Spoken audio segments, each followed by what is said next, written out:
ठीक है। ठीक है, तो good evening everyone. Exam originals के इस ऑनलाइन प्लेटफॉर्म पर, एग्जाम ओरिजिनल्स के इस ऐप पर आप सभी का फिर से स्वागत है, वंदन है, अभिनंदन है। और मैं तारेंद्र बेले एक बार फिर से आप लोगों के सामने आया हूं पॉलिटी की इस क्लास को लेकर। हाँ सर, मतलब आप लोग भी क्या सोचते होंगे कि ये सर बार बार हम लोगों को हर एक 1.5 घंटे में मिल लेते हैं। हर एक 1.5 घंटे में इन्हीं सर को देखना पड़ता है बार बार। मुझे देखने से कोई प्रॉब्लम तो नहीं किसी को? हाँ, मुझे देखने से कोई प्रॉब्लम तो नहीं किसी को? अगर कोई प्रॉब्लम है तो बता दीजिए, बाकी हम लोग क्लासेस स्टार्ट करते हैं आज से। हाँ, अभी की क्लास जो है हम लोग तुरंत स्टार्ट करेंगे। ठीक है। नितेश, सौरभ, चाहत, तरुणेंद्र, अच्छा नाम है, बिल्कुल मेरे नाम से मिलता जुलता है, तारेंद्र, और इनका नाम है Tarunendra. Nice name Tarunendra. Sorry, मुझे भी बोलने में दिक्कत आ रही है, आपको भी मेरा नाम लेने में दिक्कत आती होगी, लेकिन ठीक है, थोड़ी दिनों में क्या आदत हो जाएगी आपको, मुझे सभी को। प्रवीण जुड़ चुके हैं, सारी चीजें ओके। तो जैसा कि आप सभी जानते हैं कि इस समय पर हम लोगों की मुलाकात, आपकी और मेरी मुलाकात होती है किस चीज के लिए? आपकी और मेरी मुलाकात होती है राज व्यवस्था की पूरी व्यवस्था करने के लिए, या पॉलिटी की पूरी समझ अपने आप के लिए बनाने के लिए। पॉलिटी की पूरी समझ आपके और मेरे लिए, ठीक है, मेरे लिए तो है ही, मतलब आपके लिए मुझे पॉलिटी की पूरी समझ बनानी है, आपको मुझे पॉलिटी को पूरी तरह से बहुत अच्छे से समझाना है। और यही सारी चीजें हैं। और इन्हीं सभी चीजों को समझते हुए हम लोग ये देखेंगे कि पॉलिटी की क्लासेस में हम लोगों ने, लास्ट की क्लासेस की अगर हम लोग बात करें तो लास्ट की क्लासेस में हम लोगों ने क्या क्या चीजें देख ली थी, उन सभी चीजों को थोड़ा सा डिस्कस करेंगे। और उसी के साथ हम लोग आज की जो हमारी क्लास है उसको हम लोग स्टार्ट कर देंगे। ठीक है प्रवीण, थैंक यू, ओके। ठीक है, सारी चीजें ऑल गुड। बिल्कुल ऐप पर डल जाएगी चाहत, यहां भी डल जाएगी। और मैंने बताया था कि 6 से 7 क्लासेस जो है वो यूट्यूब पर भी डलेगी, तो वो 6 से 7 क्लासेस आप वहां से भी देख सकते हो, और ऐप पर भी थोड़ी देर में अपडेट हो जाएगी, तो सारी क्लासेस आपको मिल जाएगी, कोई दिक्कत नहीं है। ठीक है, कोई समस्या नहीं है, कोई कोई समस्या है ही नहीं। तो कल, जैसा कि हम लोगों ने कल क्या देखा था, कल हम लोगों ने देखा था कि किस तरीके से संविधान सभा की जो है वो मांग उठी, और मैंने आप लोगों को बताया कि कैसे कांग्रेस के गठन के साथ ही, कांग्रेस ने जब आजादी की मांग करी, कांग्रेस ने जब स्वतंत्रता की मांग करी, तो उस मांग के ही अंदर कहीं ना कहीं छिपी हुई एक मांग थी, वो थी संविधान सभा की मांग। डायरेक्ट रूप में नहीं थी, लेकिन छिपी हुई एक मांग थी। इसके बाद हम लोगों ने देखा कि 1895 में लोकमान्य बाल गंगाधर तिलक के द्वारा अपने एक जो उनका जो एक बिल था, उनका जो एक ड्राफ्ट था, स्वराज, जिसका नाम स्वराज था, इस ड्राफ्ट में उन्होंने संविधान सभा की मांग करी। फिर हम लोगों ने देखा कि होम रूल लीग आया 1916 में। फिर महात्मा गांधी जी ने भी बोला कि हाँ, मैं इस बात से सहमत हूं, मैं इस बात को सहमति देता हूं कि इस देश के नागरिकों, इस देश का जो संविधान है, इस देश के नागरिकों के द्वारा ही बना होना चाहिए। बाद में फिर मोतीलाल नेहरू जी के द्वारा नेहरू रिपोर्ट, फिर जवाहरलाल नेहरू जी के प्रयासों से, जवाहरलाल नेहरू जी के प्रयासों से ब्रिटिश सरकार के सामने संविधान सभा के गठन की बात रखी जाती है। यहां तक कोई दिक्कत? फिर हम लोगों ने देखा कि कैसे द्वितीय विश्व युद्ध में अंतर्राष्ट्रीय दबाव बढ़ता है, और अंतर्राष्ट्रीय दबाव बढ़ने के साथ ही ब्रिटिश सरकार इस बात पर सहमत हो जाती है कि चलिए ठीक है, आप अपने देश के नागरिकों के लिए संविधान का निर्माण करिए। लेकिन उसके लिए क्या भेजा उन्होंने? उन्होंने 1940 में अगस्त प्रस्ताव भेजा, लेकिन उसमें क्या कहा? उसमें कहा कि चलिए ठीक है, हम आपको डोमिनियन स्टेटस देते हैं। लेकिन उस समय पर भारतीय लोगों का मूड बदल चुका था। अब भारतीय लोगों ने क्या कहा, अरे भाई साहब, अब हमको डोमिनियन स्टेटस नहीं चाहिए, अब तो क्या चाहिए, अब तो पूरी आजादी चाहिए। ठीक है, यहां पर बात अटक गई। फिर आया क्रिप्स मिशन। क्रिप्स मिशन भी मैंने बताया कि क्रिप्स मिशन ने भी बोला कि हम आपको डोमिनियन स्टेटस देना चाहते हैं, और सारा संविधान आप बना लो, लेकिन इस देश के नागरिकों के जो अधिकार होंगे, जो मौलिक अधिकार होंगे, वो जो है वो ब्रिटिश सरकार तय करेगी कि क्या अधिकार इस देश के नागरिकों को देना चाहिए। तो कांग्रेस ने सीधे सीधे मना कर दिया कि नहीं चाहिए, नहीं चाहिए। और इसी के साथ मैंने आप लोगों को बोला कि नए जो प्रधानमंत्री बनते हैं, जैसे ही द्वितीय विश्व युद्ध कंप्लीट होता है और नए द्वितीय विश्व युद्ध जैसे ही समाप्त होता है और समाप्ति के साथ ही ब्रिटेन में जो है वो सरकार बदलती है। ब्रिटेन में सरकार बदलती है, नए प्रधानमंत्री के रूप में क्लाइमेट एटली जो है वो नए प्रधानमंत्री बनते हैं 1946 में। और वो उनके ऊपर जब अंतर्राष्ट्रीय दबाव बनता है, कि नहीं अब भारत को आजाद करना होगा, तब वो कहते हैं, वो क्या कहते हैं, वो कहते हैं कि ठीक है, एक 3 सदस्यीय समिति में भारत भेजूंगा। उसका काम क्या होगा? उसका काम होगा वहां पर संविधान सभा का गठन करना और देखना कि देश को कैसे कैसे आजाद किया जा सकता है। इन सारी चीजों के ऊपर डिस्कशन, यहां तक का डिस्कशन हम लोगों का कल हो चुका था, है ना? यहां तक का डिस्कशन कल हो चुका था। यहां तक की क्लास में कोई प्रॉब्लम किसी को? यहां तक की क्लास में अगर कल की जो क्लास है अगर उसमें कोई प्रॉब्लम है, उसमें कोई डाउट है, तो आप मुझे कमेंट बॉक्स में लिख दीजिए, मैं उसको समझाने की कोशिश करूंगा। ठीक है, देखो ये सारी जो कल की जो चीजें थी ना, मैंने जो बताई, ये सारी चीजें हिस्ट्री की है। नेहरू रिपोर्ट हिस्ट्री की है, होम रूल लीग जो है वो हिस्ट्री का है, कांग्रेस का गठन हिस्ट्री की चीजें है, लोकमान्य बाल गंगाधर तिलक का स्वराज जो वो था, स्वराज बिल जो था, वो हिस्ट्री का पार्ट है। मैं यहाँ क्यों बता रहा हूँ? मैं आप लोगों को इसलिए बता रहा हूँ कि यार कैसे हम लोगों का जो पृष्ठभूमि बनी, संविधान बनाने की जो पृष्ठभूमि थी वो कैसे बनी, इसलिए मुझे बताना पड़ रहा। अब वहां पर भी कल किसी ने कहा कि सर इतने शॉर्ट में, अरे शॉर्ट में तो बताऊंगा ही ना, सारी हिस्ट्री यहाँ पढ़ा दूंगा तो पॉलिटी कैसे पढ़ाऊंगा? ठीक है, तो जो चीजें हैं वो सफिशिएंट है। ओके, हाँ, कोई समस्या नहीं। ओके, कोई समस्या नहीं है, कोई समस्या नहीं है, तो हम लोग आज की क्लास जो है वो स्टार्ट कर सकते हैं। तो क्या देखा हम लोगों ने? संविधान सभा की मांग यहां तक देख चुके थे। इसके बाद अगर हम लोग बात करें तो अंतर्राष्ट्रीय दबाव बना, अगस्त प्रस्ताव हम लोग देख चुके थे, क्रिप्स मिशन हम लोग देख चुके थे, और क्रिप्स मिशन के बाद यहीं से हम लोगों को देखना था, और क्या देखना था? तो मैंने आप लोगों को बताया कि क्या हुआ, युद्ध समाप्ति, द्वितीय विश्व युद्ध। इसको कौन सा कलर, येलो दिखेगा? नहीं दिखेगा, ब्लैक पे व्हाइट अच्छा नहीं लगेगा, ठीक है, पिंक मैं लूंगा नहीं, तो मैं रेड ले लेता हूं, है ना? तो ये सारी चीजें, ठीक है, वैसे पिंक मेरा फेवरेट कलर है, कोई दिक्कत नहीं है ना? तो क्या है, अंततः क्या हुआ, द्वितीय विश्व युद्ध, जो सेकंड वर्ल्ड वॉर था, ये सेकंड वर्ल्ड वॉर जो है ये समाप्त हो गया। और सेकंड वर्ल्ड वॉर के समाप्ति के साथ ही जो मार्च 1946 में, ये जो डेट्स जिस पे मैं सर्कल लगा रहा हूं ना, ये जो तारीखें हैं ये बहुत ज्यादा इंपॉर्टेंट है दोस्त। ठीक है, ये तारीखें जो है ये बहुत ज्यादा इंपॉर्टेंट है। और मार्च 1946 में ब्रिटेन के नए प्रधानमंत्री बनते हैं, कौन? नए प्रधानमंत्री बनते हैं जिनका नाम था क्लाइमेट एटली इनका नाम था। ये नाम आप लोगों को याद रखना है। क्लाइमेट एटली ने ब्रिटिश मंत्रिमंडल, जैसे हमारे यहाँ केंद्रीय मंत्रिपरिषद है, वैसे ही ब्रिटिश मंत्रिमंडल के 3 सदस्यों को भारत भेजा और उनको बोला गया, और देखो ये जो 3 सदस्य आए ना, ये जो 3 सदस्यों का जो आयोग आया, इसी से भारतीय संविधान सभा के मार्ग, जो भारतीय संविधान सभा के गठन का जो मार्ग है वो आगे बढ़ेगा। उसी से ही भारतीय संविधान सभा के गठन का जो मार्ग है वो आगे बढ़ेगा। यही सारी चीजें, ये चीजें तो मैं आप लोगों को कल भी बता चुका था। अब यही जो 3 लोगों का जो समूह था, जिनको ब्रिटिश प्रधानमंत्री क्लाइमेट एटली ने भारत भेजा था, उसी जो आयोग है, उसी आयोग को बोला गया कैबिनेट मिशन। क्या बोला गया? Cabinet mission. ये नाम याद रखना है। प्री हो, मेंस हो, चाहे दुनिया भर का कोई भी एग्जाम हो, सीधे सीधे पूछा जाएगा। क्या पूछा जाएगा भाई साहब? क्या पूछा जाएगा कि कैबिनेट मिशन कब आया? सीधे सीधे सन पूछा जाएगा, तो आपको याद होना चाहिए 1946 में आया।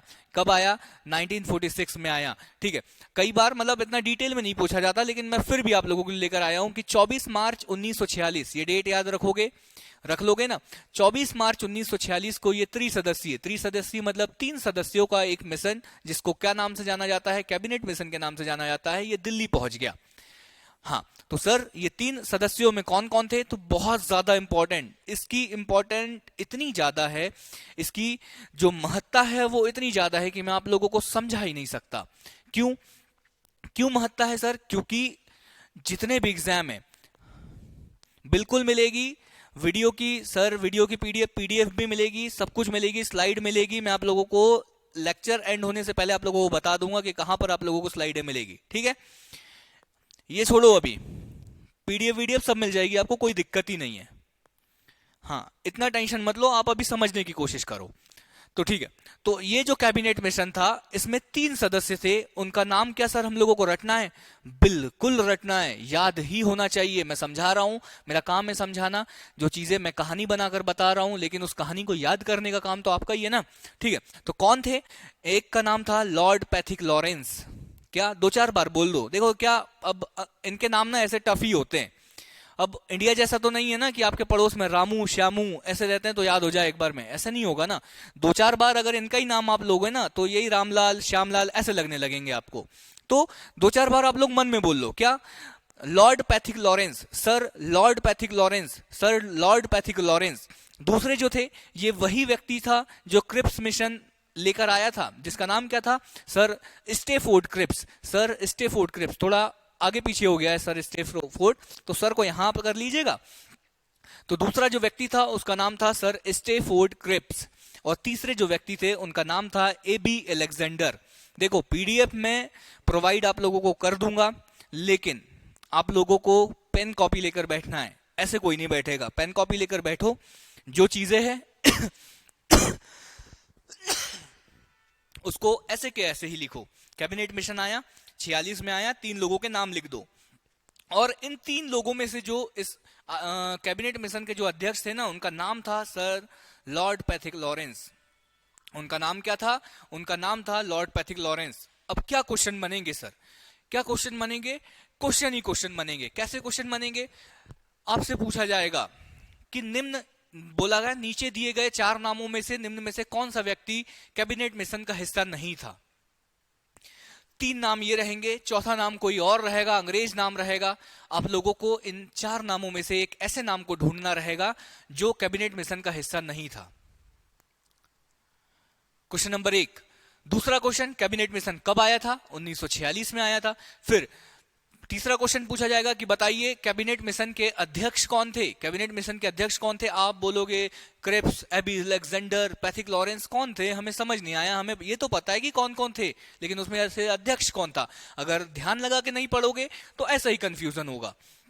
तो जो इसके अध्यक्ष थे उनका नाम था लॉर्ड पैथिक लॉरेंस। जो अन्य सदस्य जो थे वो थे स्टेफोर्ड क्रिप्स और एबी अलेक्जेंडर। क्या ये चीजें समझ है? आप लोगों को यह समझ आया कि कैसे पढ़ना है? अगर कुछ चीजें लिखी हुई है बोर्ड पे तो वो इंपॉर्टेंट है, इसी वजह से लिखी हुई है। अगर वो इंपॉर्टेंट नहीं होती तो यहां तक आप तक पहुंचती ही नहीं। तो जितनी चीजें ये है वो तो इंपॉर्टेंट है ही है। ठीक है, इसमें तो कोई संदेह है ही नहीं। ठीक है, इसके बाद क्या हुआ? इसके बाद अब ये 3 लोग आ तो गए ये 3 लोग आ तो गए, दिल्ली पहुंच गए मार्च 1946 में। और दिल्ली पहुंचने के बाद इन लोगों ने त्रिपक्षीय बैठक रखी शिमला में। कहां पर? त्रिपक्षीय जो बैठक रखी वो शिमला में। शिमला में ये लोग बैठे, जो कैबिनेट मिशन के जो सदस्य थे, कांग्रेस और मुस्लिम लीग, मतलब आप समझ रहे हो, और बहुत सारे जो लोग थे, बहुत सारे लोग थे, मतलब अलग अलग जो पार्टीज के जो लोग थे वो लोग भी इकट्ठे होकर बैठे।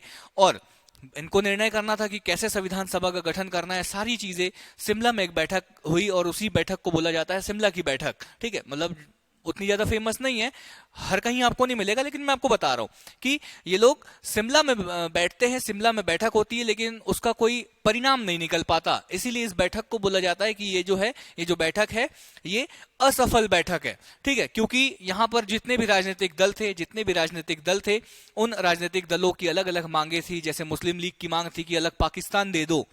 ठीक है, और अलग अलग दलों की अलग अलग, किसी की था कि पृथक निर्वाचन मंडल दे दो। मतलब बहुत सारी मांग। ये सारी चीजें मैं बताऊंगा कि पृथक निर्वाचन मंडल क्या होता है। हर शब्द का एक बहुत गहरा मतलब होता है। ठीक है, तो ये सभी मांगे थी उनकी, और इन्हीं सभी मांगों के चलते वो जो बैठक थी, शिमला की बैठक जो थी, वो सफल नहीं हो पाई।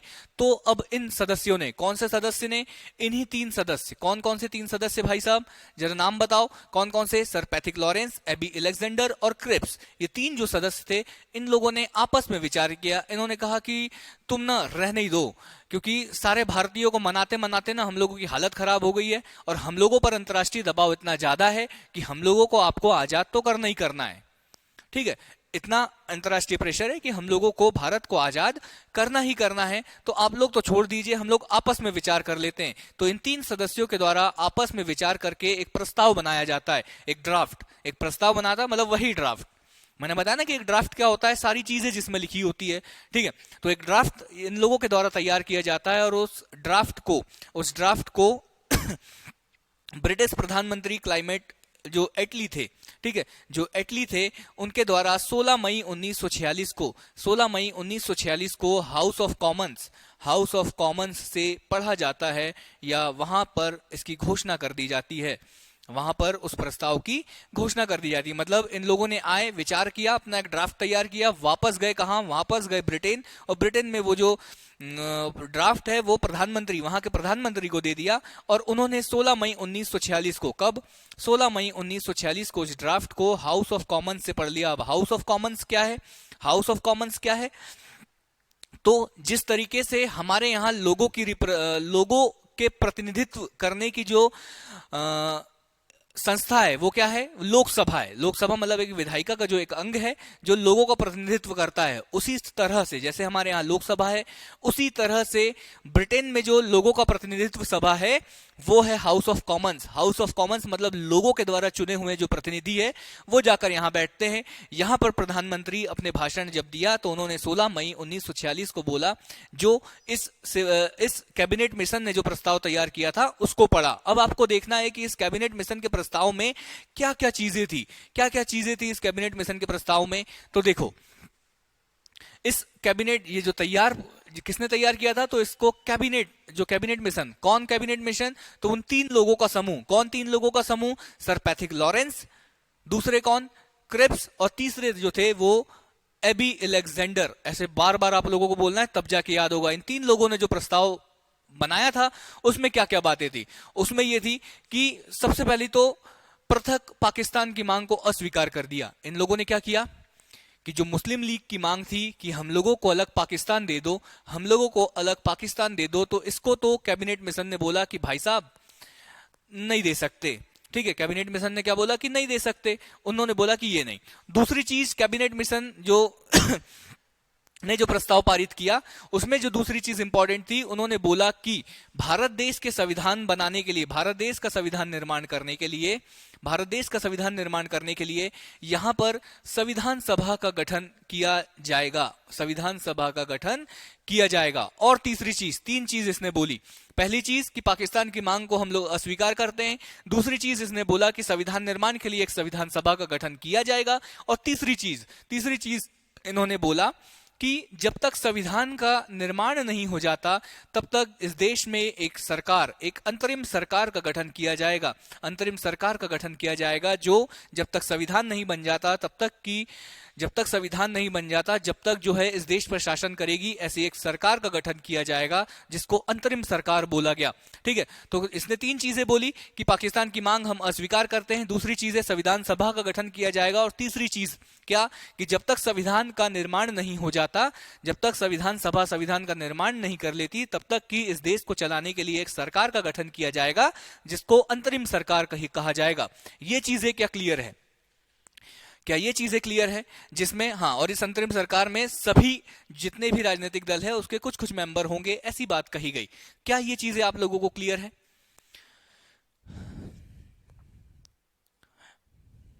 हाँ, तो ये जो सारी चीजें हैं, ये सारी चीजें बोली गई उसमें। ऑल गुड, ठीक है, सब कुछ क्लियर है। ठीक है, इसके बाद अब देखो, अब संविधान सभा का गठन करना था। अब संविधान किसके द्वारा बनाया जाना था? संविधान बनाया जाना था इस देश के नागरिकों के द्वारा। क्योंकि हमारे देश का संविधान हमारे देश के नागरिकों के द्वारा बनना होना चाहिए, तो इस देश के नागरिकों के द्वारा बनना होना था।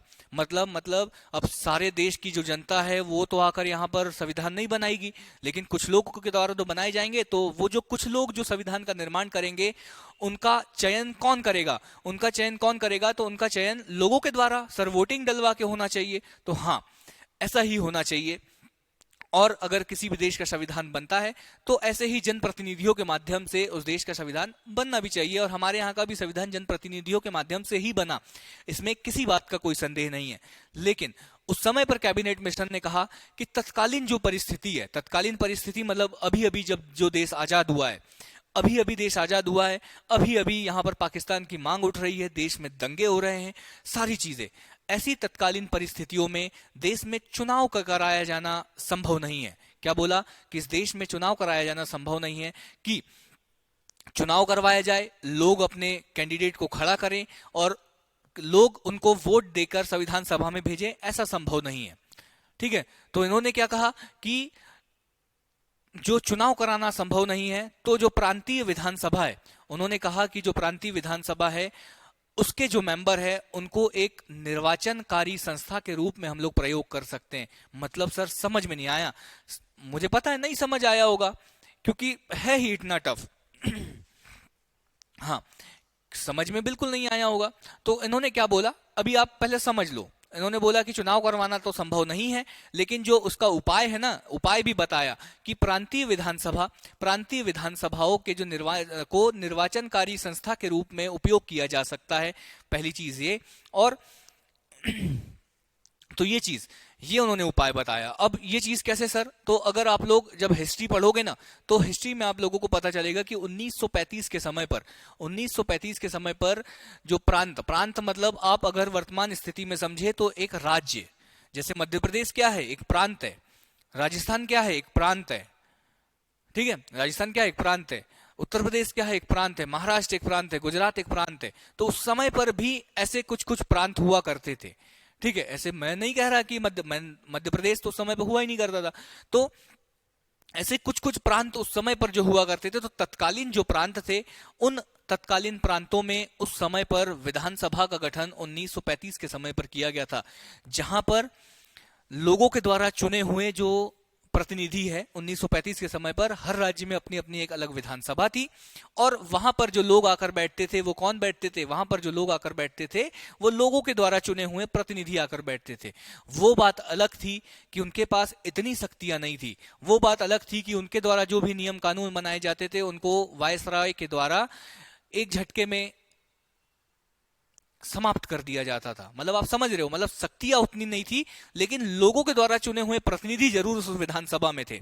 तो कैबिनेट मिशन ने बोला कि इन प्रांतों में जब लोगों के द्वारा चुने हुए प्रतिनिधि है ऑलरेडी, तो इन्हीं प्रतिनिधियों में से जनसंख्या के आधार पर हम लोग संख्या डिसाइड कर देते हैं कि जो राजपुताना राज्य है, जो बंबई राज्य है, उसके लिए कितनी सीटें। अब तो उन्हीं जो विधानसभा के जो मेंबर है उनमें से यही लोग वोट देके, उनमें से जैसे अगर कहीं पर 100 लोगों की प्रतिनिधि सभा है, तो वहां से अगर 5 लोग लेना है तो 5 लोग खड़े हो जाएंगे, बाकी लोग वोटिंग डालेंगे। ठीक है, 5-10 लोग खड़े हो जाएंगे, 10-12 जितने भी लोग खड़े हो जाएंगे, बाकी लोग वोटिंग डालेंगे। जो जीत जाएगा वो कहाँ आएगा, जो जीत जाएगा वो जाकर बैठेगा संविधान सभा में। वो जाकर कहां बैठेगा, वो जाकर बैठेगा संविधान सभा में। मतलब सर देश की जनता ने वोट नहीं डाला, नहीं, देश की जनता ने वोट डाला था इन लोगों को 1935 के समय, बाद में और चुनाव हुए, तो 1935 के समय इन लोगों को वोट डाला था देश की जनता ने, फिर इन लोगों ने संविधान सभा के जो मेंबर है उनको वोट डालकर संविधान सभा में भेजा। क्या यह चीज क्लियर है? देखो यहां अगर डाउट रहेगा ना तो दिक्कत है, यहां अगर डाउट रहेगा तो दिक्कत है। क्या यह चीज क्लियर है कि प्रांतीय विधानसभा को निर्वाचनकारी संस्था के रूप में प्रयोग किया गया? मतलब कि प्रांतीय संविधान सभा के जितने भी मेंबर थे उनसे वोटिंग करवाई गई और उनसे कुछ लोगों को चुनकर संविधान सभा में भेजा गया। मतलब लोगों ने प्रत्यक्ष रूप से वोट नहीं डाला, अप्रत्यक्ष रूप से वोट डाला। प्रत्यक्ष का मतलब डायरेक्ट वोट, अप्रत्यक्ष का मतलब इनडायरेक्ट वोट। हाँ, क्या ये चीजें क्लियर है? क्लियर। चाहत कह रही है सर ये जो है वो क्लियर है। अब जो है, अब कैबिनेट मिशन के अनुसार भारतीय संविधान सभा का गठन किस प्रकार से किया जाना था? तो निम्न अनुसार संविधान सभा का गठन किया जाना था। तो कैसे गठन किया जाना था? जो मिशन आया था, कैबिनेट मिशन ने कहा कि संविधान सभा में कुल सदस्यों की संख्या 389 होगी। ये जो है ना, ये जो सर्कल लगा रहा हूं इसके ऊपर ना 2-4 स्टार में और लगा देता हूं। क्यों लगा रहा हूं थोड़ा बताओ। दो चार स्टार मैं और लगा दे रहा हूं, क्योंकि भाई साहब बहुत ज्यादा इंपॉर्टेंट है यार। किसी न किसी वनडे एग्जाम, एमपीपीएससी के प्रीलिम्स, यूपीपीएससी का प्रीलिम्स, राजस्थान पीएससी के प्रीलिम्स, कोई भी एग्जाम हो, ठीक है, ये डेटा ना ये काम ही आए। इतने सारे स्टार, सर आपको स्टार पसंद है क्या? स्टार पसंद नहीं है, लेकिन तारे किसको पसंद नहीं होते? ठीक है, तो 389 सदस्य की जो संख्या है वो निर्धारित करी कैबिनेट मिशन में। आपसे पूछा जाएगा कि बताइए कैबिनेट मिशन के द्वारा निर्धारित संविधान सभा की संख्या, संविधान सभा में सदस्यों की संख्या कितनी थी? अगर आपको पता होगा तो आप सीधे सीधे बोलोगे 389। जिनमें से अब देखो, जिनमें से क्या बोला, जिनमें से जो है वो 296 जो है वो ब्रिटिश प्रांतों से आएंगे, और 93 मेंबर जो है वो देसी रियासतों से आएंगे। अब इस चीज को समझिएगा, क्या क्या चीज समझिए। ब्रिटिश प्रांत का मतलब ऐसे सभी प्रांत जिस पर ब्रिटिश जो गवर्नमेंट थी वो सीधे सीधे राज कर रही थी, वहां का टैक्स वो खुद वसूल कर रही थी, वहां की व्यवस्था जो थी वो खुद चला रही थी। मतलब ऐसे 11 प्रांत थे उस समय पर। कितने प्रांत?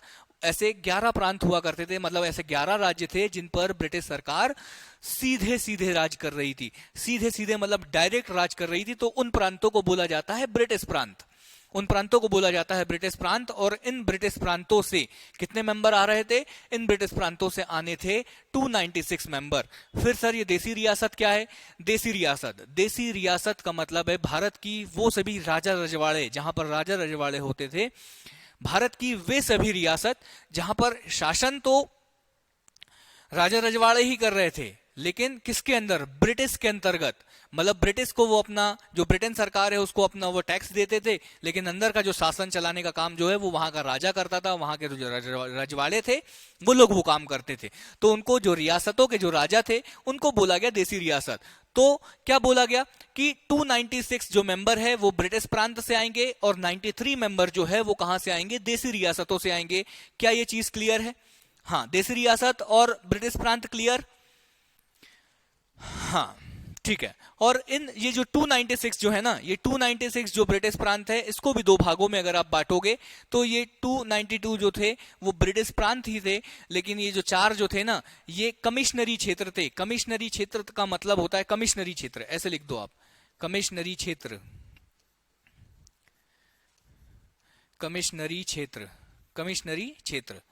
ठीक है, कमिश्नरी क्षेत्र। ये 4 जो कमिश्नरी क्षेत्र थे ना, अब इसको कैसे समझोगे? तो जैसे यूनियन टेरिटरी, आज भारत में जिस तरीके से यूनियन टेरिटरी है, मतलब क्या सर?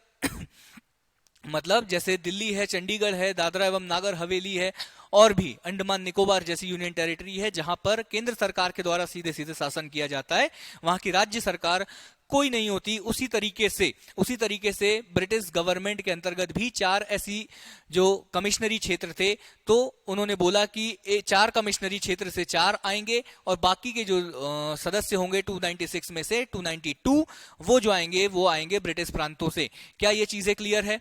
क्या क्वेश्चन बनेगा? सीधे सीधे क्वेश्चन बनेगा कि संविधान सभा में देसी रियासतों के मेंबर कितने घोषित किए गए थे कैबिनेट मिशन के द्वारा? 293। बोला जाएगा कि संविधान सभा में ब्रिटिश प्रांतों से कितने सदस्य आए थे? 296। पूछा जाएगा कि बताइए संविधान सभा में कमिश्नरी क्षेत्र, जो ब्रिटिश कमिश्नरी क्षेत्र के कितने सदस्य थे? आपको अगर पता होगा 4 तो बन जाएगा आंसर, अगर नहीं पता होगा तो कोई भी फॉर्मूला लगा लो, a+b का होल स्क्वायर। नहीं कर पाओगे, कर ही नहीं पाओगे। कैसे कर पाओगे जब याद नहीं होगा? तो याद रहेगा तो हो पाएगा। कौन कौन से ये 4 कमिश्नरी क्षेत्र थे? तो एक तो दिल्ली था, दूसरा अजमेर, तीसरा मारवाड़, और चौथा जो था वो कुर्ग और बलूचिस्तान को मिलाकर एक कमिश्नरी क्षेत्र घोषित किया गया था। और जो एक दिल्ली, अजमेर, मारवाड़ और कुर्ग और बलूचिस्तान, ये 4 जो थे वो कमिश्नरी क्षेत्र थे, जहां पर जो ब्रिटिश सरकार है वो सीधे सीधे शासन कर रही थी। वहां पर किसी अन्य जो गवर्नर है उसके द्वारा शासन नहीं हो रहा था, वहां पर किसी प्रकार से विधानसभा के द्वारा वहां पर शासन नहीं हो रहा था। तो ये चीजें आप लोगों को क्लियर है? क्या आप लोगों को क्लियर है? ठीक है, सौरभ राठौर कह रहे हैं सब कुछ क्लियर है सर। ठीक है, तो आगे बढ़ते हैं, है ना। आगे बढ़ते हैं। तो ये चीजें हो गई, ये चीजें हो गई। हाँ, लेकिन सर ये जो सीटें हैं, ये सीटों का निर्धारण कैसे हुआ, 389 ही सीटें क्यों? तो उस समय पर जो जनसंख्या थी, उस जनसंख्या के आधार पर उन्होंने कहा कि 10 लाख लोगों, एक जो मेंबर होगा वो 10 लाख लोगों का प्रतिनिधित्व करेगा। मतलब अगर संविधान सभा में कोई एक मेंबर आता है, इसका मतलब है वो 10 लाख लोगों की आवाज है। 10 लाख लोगों का प्रतिनिधित्व एक मेंबर के द्वारा किया जाएगा। तो जब आप 389 को 10 लाख से गुना करोगे तो उस समय पर 1946 में जो भारत की जनसंख्या थी वो निकल आएगी लगभग 38 करोड़ या 40 करोड़ आप मान लीजिए।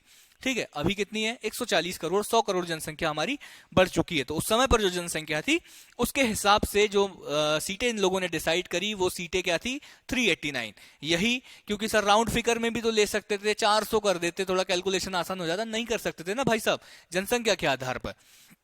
तो ये चीजें हो गई, ये चीजें हो गई। इसके बाद क्या, ये सारी चीजें, अब ये जो 296 जो सीटें थी ना, अब ये 296 जो सीटें थी इनको भी बांटना था, इनको भी बांटना था अलग अलग वर्गों में, मुस्लिम वर्ग में, ठीक है, मुस्लिम वर्ग में, सामान्य वर्ग में और सिख वर्ग में, क्योंकि विवाद चल ही रहा था, कुछ सीटें तो उन लोगों को देना ही देना था। तो ये जो ब्रिटिश प्रांत की, देखो राजा रजवाड़ों की जो बात थी ना, राजा रजवाड़ों के यहाँ ये बोला गया था, जो देसी रियासतों में क्या बोल दिया गया था कि देसी रियासतों में जो वहां का जो राजा होगा वो जिस व्यक्ति को संविधान सभा में भेजेगा उस व्यक्ति को मान लिया जाएगा, उसके लिए चुनाव कराने की आवश्यकता नहीं है। राजा ने बोला कि ये फलाना फलाना जो है हमारे यहाँ का श्यामलाल, ये जाकर बैठेगा संविधान सभा में, तो वो जाकर बैठता था संविधान सभा में।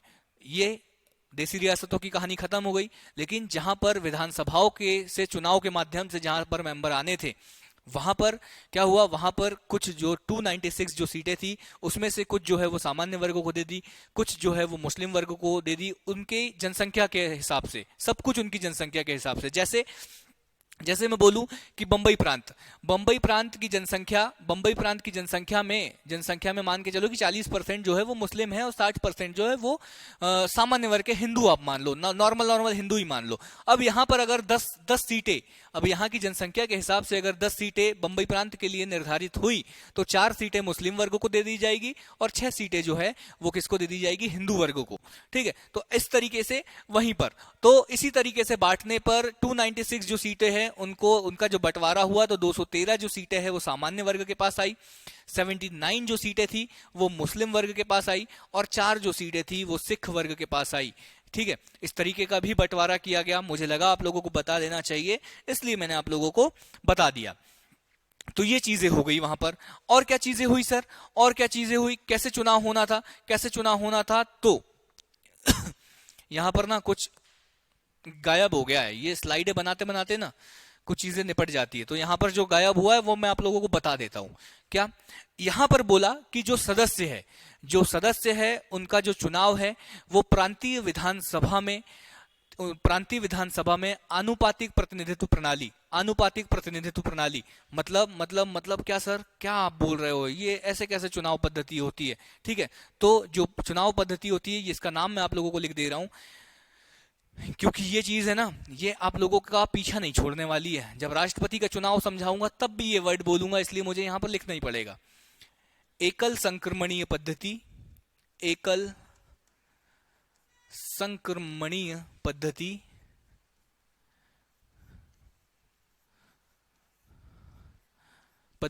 आनुपातिक प्रतिनिधित्व प्रणाली, आनुपातिक प्रतिनिधित्व प्रणाली।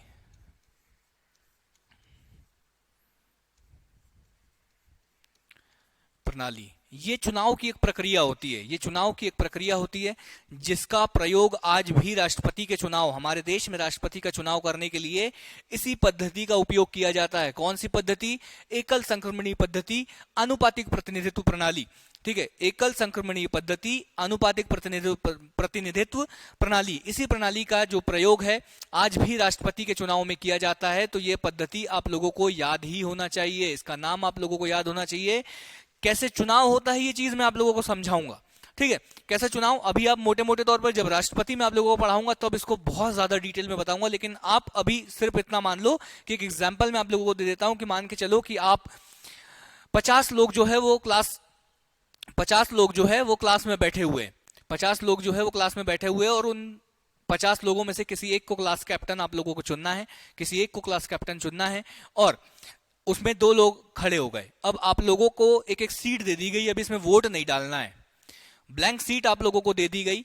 अब आप लोगों को अपनी वरीयता लिखनी है। वरीयता मतलब आप चाहते हो कि सबसे पहले अगर कोई मॉनिटर बने तो वो बने कोई भी नाम, शाहरुख खान मॉनिटर बने। तो पहले नंबर पर आपने लिखा शाहरुख खान, किसी दूसरे ने पहले नंबर पर सलमान खान का नाम लिखा, फिर किसी ने शाहरुख खान का, फिर किसी ने सलमान खान। मतलब आप लोगों को 2 नाम लिखना है, लेकिन वो नाम ऊपर नीचे होंगे, या आप अगर चाहोगे तो सबका नाम भी सेम हो सकता है, कोई दिक्कत नहीं है।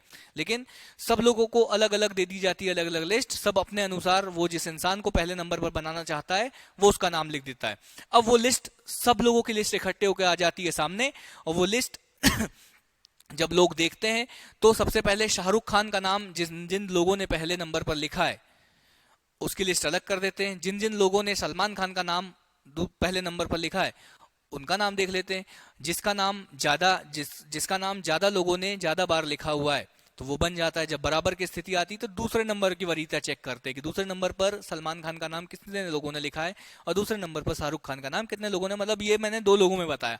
ऐसे 3-4 जब कैंडिडेट खड़े हो जाते हैं तो उसमें थोड़ा कॉम्प्लिकेटेड हो जाती है चीजें। जब राष्ट्रपति पढ़ेंगे तब ये जो प्रतिनिधित्व प्रणाली वाली जो ये चीजें हैं, जो चुनाव की जो पद्धति है, ये हम लोग जानेंगे। तो विधानसभा में ऐसी ही प्रक्रिया के माध्यम से चुनाव होना था। ये चीजें अभी मत समझिए, जब राष्ट्रपति का चुनाव पढ़ेंगे उस समय पे पूरी की पूरी एक क्लास होगी इसके ऊपर, तो नो डाउट बिल्कुल प्रॉब्लम में मत फंसिए, ठीक है। तो आप अभी बस इतनी चीजें मानिए कि ऐसे कुछ चुनाव हुआ, और इस चुनाव के माध्यम से क्या हुआ, इस चुनाव के माध्यम से जो प्रतिनिधि है वो संविधान सभा में पहुंचे। कहां से? ब्रिटिश प्रांत से जो प्रतिनिधि है वो संविधान सभा में पहुंचे, और देसी रियासत के प्रतिनिधि का चयन देसी रियासतों के राजा के द्वारा किया गया। ये चीजें मैं आप लोगों को बता ही चुका हूं। क्या ये चीज क्लियर है कि चुनाव पद्धति में कैसे होने वाली है? हाँ, बोर्ड क्यों हैंग हो गया है? ठीक है, थोड़ा सा वेट कर लेते हैं हम लोग, है ना। देखते हैं कि कुछ हो गया है शायद, थोड़ा सा टेक्निकल इशू है। हाँ, तब तक आप बता दीजिए कुछ। कोई डाउट है आप लोगों को? कोई डाउट है तो आप बताइए, है ना।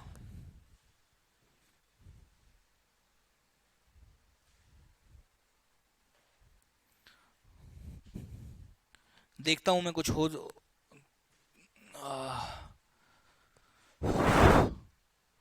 अभी तक तो ठीक चल रहा था।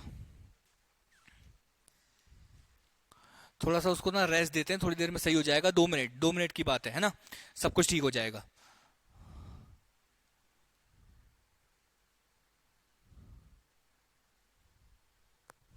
हाँ, क्यूआर कोड आ गया, पेमेंट बिल्कुल नहीं करनी है ना। ठीक हो गया है, बिल्कुल ठीक हो जाएगा, कोई दिक्कत नहीं है। हाँ, पेन पर आ गए हम लोग। चेंज हो जा भाई। हाँ, चेंज हो गया, ठीक है, ऑल गुड। हाँ, ठीक है, सब ठीक है। थोड़ा सा टेक्निकल इशू कभी कभी हो जाता है, तो थोड़ा सा आप लोग मैनेज करिएगा सारी चीजें, एवरीथिंग, ठीक है। तो कैबिनेट मिशन ने जो है ना, कैबिनेट मिशन ने उसके बाद क्या हुआ, तो कैबिनेट मिशन ने त्रिस्तरीय संविधान, कितने स्तर का संविधान? हाँ, कैबिनेट मिशन ने 3 स्तर का संविधान निर्माण की कल्पना करी थी। इन्होंने कहा था कि यार, जो कुछ लोग मिलकर पूरे देश का संविधान तो नहीं बना सकते, तो इन्होंने कहा कि 3 स्तरों में हम लोग संविधान का निर्माण करेंगे। सबसे पहले प्रांत के लिए संविधान बनाएंगे, मतलब एक जो छोटे छोटे राज्य हैं उनके लिए संविधान बनाएंगे। फिर उन राज्यों से मिलकर जो एक संभाग बनेगा, या उन राज्यों से मिलकर जो एक संवर्ग बनेगा, उसके लिए संविधान का निर्माण करेंगे। उसके लिए संविधान का निर्माण करेंगे, और उसके बाद जो होगा, उसके बाद इन सभी संविधानों को मिलाकर भारत का संघीय संविधान बन जाएगा। भारत का संघीय संविधान बन जाएगा, मतलब क्या? मतलब ये कि 3 रूप में संविधान बनाना है। पहले प्रांतों के लिए संविधान बनाना है, कुछ लोग आएंगे जो प्रांतों का संविधान बनाएंगे, कुछ लोग उन प्रांतों के संविधान को मिलाकर एक संवर्ग का संविधान बनाएंगे, और बाद में वो सभी संविधान मिलाकर एक संविधान बनेगा जो क्या कहलाएगा, जो भारतीय संघ का संविधान कहलाएगा। इस तरीके की कल्पना करी थी कैबिनेट मिशन ने, और ऐसा ही हुआ। ऐसा क्या हुआ, जो भारतीय संविधान सभा के जो मेंबर थे ना, भारतीय संविधान सभा के जो मेंबर थे उनको 3 भागों में बांट दिया गया। कितने समूहों में? उनको 3 भागों में बांट दिया गया। और उन 3 भागों में कौन कौन से भाग थे? तो पहला भाग वो था जहां पर हिंदू बहुमत वाले प्रांत थे, जहां पर हिंदू बहुमत वाले प्रांतों से आने वाले जो सदस्य थे उनके प्रतिनिधियों को एक भाग में रखा। जो पहला भाग था हिंदू बहुमत को वाले प्रांत कौन कौन से? मुंबई, मुंबई हिंदू बहुमत वाला प्रांत था, ठीक है। संयुक्त प्रांत, मध्य प्रांत, बिहार, उड़ीसा, मद्रास, ये सब जो थे ना, ये हिंदू प्रतिनिधित्व वाले प्रांत थे। इनके जितने भी प्रतिनिधि थे उनको भाग पहले समूह में रखा। दूसरे समूह में किसको रखा? दूसरे समूह में मुस्लिम मत वाले। मुस्लिम मत वाले कौन कौन से सर? तो उत्तर, मुस्लिम मत वाले उत्तर पश्चिमी प्रांत। उत्तर पश्चिमी का मतलब सर उत्तर ऐसे होता है, और पश्चिम पूर्व इधर होता है, तो पश्चिम इधर। पश्चिम इधर का मतलब सर ये तो पाकिस्तान वाला एरिया आ गया। तो बिल्कुल हाँ, पाकिस्तान वाला एरिया कौन कौन सा? सिंध, बलूचिस्तान, उत्तर पश्चिमी सीमांत प्रांत, ठीक है, और पंजाब। पंजाब, इन सभी प्रांतों के जो लोग थे उन लोगों को जो दूसरा भाग था, दूसरा समूह था, उसमें रखा। और तीसरे भाग में रखे मुस्लिम बहुमत वाले उत्तर पूर्वी राज्य। उत्तर मतलब सर उत्तर ऐसे होता है, और पूर्व का मतलब इस तरफ। इस तरफ मतलब सर बंगाल और असम के लोग। बंगाल और असम के जो मुस्लिम प्रतिनिधि थे उनको तीसरे भाग में रखा। इन तीनों लोगों ने अपने अपने प्रांत के लिए क्या बनाया? इन तीनों लोगों ने अपने अपने प्रांतों के लिए संविधान बनाया, और जब इन संविधान को मिला दिया गया तो भारत का संघीय संविधान बन गया, ठीक है। तो ये चीज कैबिनेट मिशन ने कल्पना करी थी, और यही चीज हुआ, यही चीज हुई। क्या यहां तक आप लोगों का सारे डाउट क्लियर है? क्या किसी को कोई समस्या है यहां तक? कोई प्रॉब्लम है तो जरूर बताइएगा। देखिए कितनी प्यारी फोटो है, आप देखिए। ऐसे लोग बैठते थे संविधान निर्माण करने के बाद। आप समझ रहे हो? आप समझो, संविधान सभा के गठन और लोग फोटो खिंचवाने का चलन तो अब अपने यहाँ है ही पहले से। देख रहे हैं गांधी जी, नेहरू जी बैठे हुए हैं। जिन्ना साहब दिखाई नहीं दे रहे हैं, हाँ ठीक है, जिन्ना साहब संविधान सभा के सदस्य थे ही नहीं तो कैसे दिखाई देंगे, ठीक है। ये सारी चीजें भी नो सर, नो सर क्या, हाँ कोई डाउट नहीं है ये सर, ठीक है, ओके। ये चीजें हो गई। अब हम लोगों को देखना है कि संविधान सभा का गठन तो हो ही गया, संविधान सभा का गठन देखना है। संविधान सभा आप लोगों ने देख ही ली, कितने सदस्यों की होनी थी, सारी चीजें क्या। अब देखो कैबिनेट मिशन में लाख बुराइयां थी, बहुत सारी चीजें, बहुत सारे दोष थे, लेकिन उस समय पर, तत्कालीन समय पर, मतलब उस समय पर उससे अच्छी कुछ योजना ही नहीं थी। तो समय समय पर सब लोगों ने उस योजना को मानी। मुस्लिम लीग ने भी मानी और कांग्रेस ने भी मानी, ठीक है। मुस्लिम लीग ने भी समय समय, अब देखो मुस्लिम लीग क्यों उसका विरोध कर रही थी? मुस्लिम लीग इसलिए उसका विरोध कर रही थी क्योंकि उसकी पाकिस्तान की मांग जो है कैबिनेट मिशन ने अस्वीकार कर दी। कांग्रेस सपोर्ट कर रही थी कुछ, लेकिन कुछ कमियां थी, इस वजह से कांग्रेस भी वो था, लेकिन उस समय पर सबसे बेस्ट योजना जो थी वो कैबिनेट मिशन थी। और इसी वजह से समय समय पर मुस्लिम लीग, मतलब 6 जून 1946 को मुस्लिम लीग ने इसका समर्थन किया, और बाद में 25 जून 1946 को कांग्रेस ने भी इसका समर्थन कर दिया, ठीक है। इस योजना को जो है वो स्वीकार कर दिया। और साथ ही साथ देखो जून में क्या हुआ, जून में मुस्लिम लीग मान गया, साथ ही साथ जून में ही 25 जून को कांग्रेस मान गया, और जुलाई 1946 में कैबिनेट मिशन योजना के अनुसार संविधान सभा के सदस्यों के लिए चुनाव हो गया। कब हो गया? संविधान, ये है इंपॉर्टेंट, आप समझ नहीं रहे हो, ये डेट भूल जाना, ये डेट नहीं याद रखना कोई बात नहीं, लेकिन ये जो है ना जुलाई 1946, सीधे सीधे प्रश्न आता है, कि जुलाई 1946 संविधान सभा के लिए चुनाव कब हुए? जुलाई 1946, मार्च 1946, अगस्त 1946। तो आप लोगों को ये याद रखना है, जुलाई 1946 में संविधान सभा के लिए चुनाव हो गया। ये है नेहरू जी हमारे, और इनको आप जानते हो शायद ना जानते हो, ये है मोहम्मद अली जिन्ना, ठीक है। बुरे आदमी नहीं थे, बुरे हम लोगों के इसमें इसलिए बन गए क्योंकि वो एक अलग देश चाहते थे, ठीक है, लेकिन बहुत ही इंटेलिजेंट आदमी था, ठीक है, समझिए। तो क्या हुआ भाई साहब? चुनाव हुए, कितनी सीटों पर चुनाव हुए? कितनी सीटों पर चुनाव हुए बताओ? 2 सेकंड है ना।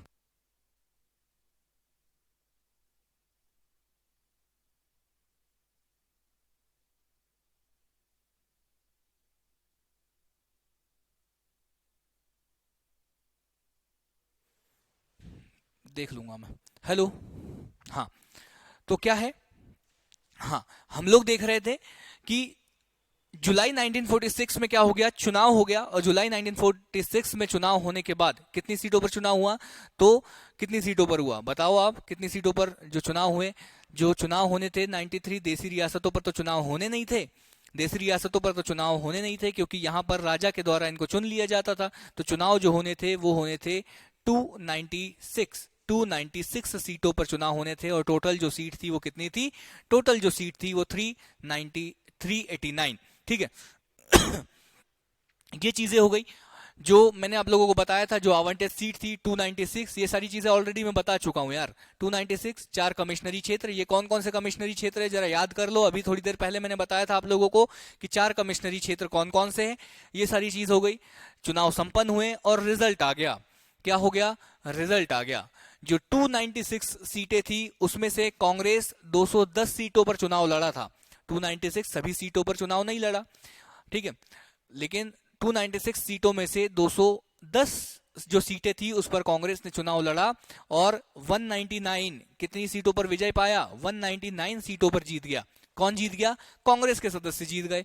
उसके बाद साथ ही 9 स्थानों पर, साथ ही 9 जो मेंबर है वो कांग्रेस के द्वारा समर्थित प्रत्याशी, मतलब कई जगह पर कांग्रेस पार्टी ने अपना कैंडिडेट नहीं उतारा, लेकिन ऐसी किसी पार्टी का कैंडिडेट वहां खड़ा हुआ जिसको कांग्रेस के द्वारा समर्थन था, कांग्रेस उसको सपोर्ट कर रही थी, तो ऐसे नौ जो कैंडिडेट थे वो जीत कर आए। तो टोटल कितना हो गया, टोटल कांग्रेस के जो सदस्य हो गए वो संविधान सभा में हो गए 208।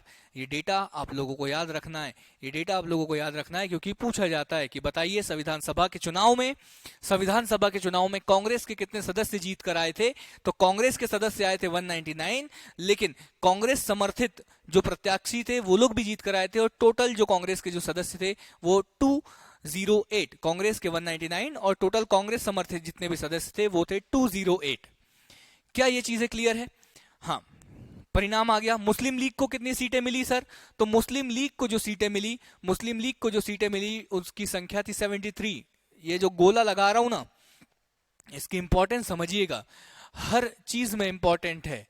मुस्लिम लीग को जो जितनी सीटें मिली वो थी 73, सीधे सीधे प्री में क्वेश्चन पूछ सकता है आपसे, इसमें कोई संदेह नहीं। तो 73 सीटें वो संविधान सभा में कुल 15 महिलाएं चुन कर गई, मतलब महिलाओं का प्रतिनिधित्व करने के लिए 296 मेंबर्स में से कुल 15 महिलाएं चुन कर गई। कहां पर, संविधान सभा में। उन 15 महिलाओं, देखो कुछ फोटोज है, मैंने कोशिश करी कि आप लोगों के लिए लेकर आऊं, लेकिन इनमें से कुछ का नाम आप लोग याद रख लीजिए। सुचिता कृपलानी, विजय लक्ष्मी पंडित, सरोजनी नायडू, राजकुमारी अमृत कौर, लीला रॉय, ऐसे और भी नाम हैं। अगर आप लोगों की जानने की इच्छा है तो आप लोग गूगल कर सकते हैं, क्योंकि एग्जाम के दृष्टिकोण से वो इंपॉर्टेंट नहीं है, इसीलिए वो आपकी स्लाइड पे नहीं है। जो इंपॉर्टेंट एग्जाम के दृष्टिकोण से, ये नंबर जो बार बार आपको एग्जाम्स में आएगा, क्या कि बताइए संविधान सभा में कितनी महिलाएं थी, और आपके दिमाग में आ जाएगा, क्या आ जाएगा, 40-45 तो नहीं थी, 30-35 तो नहीं थी।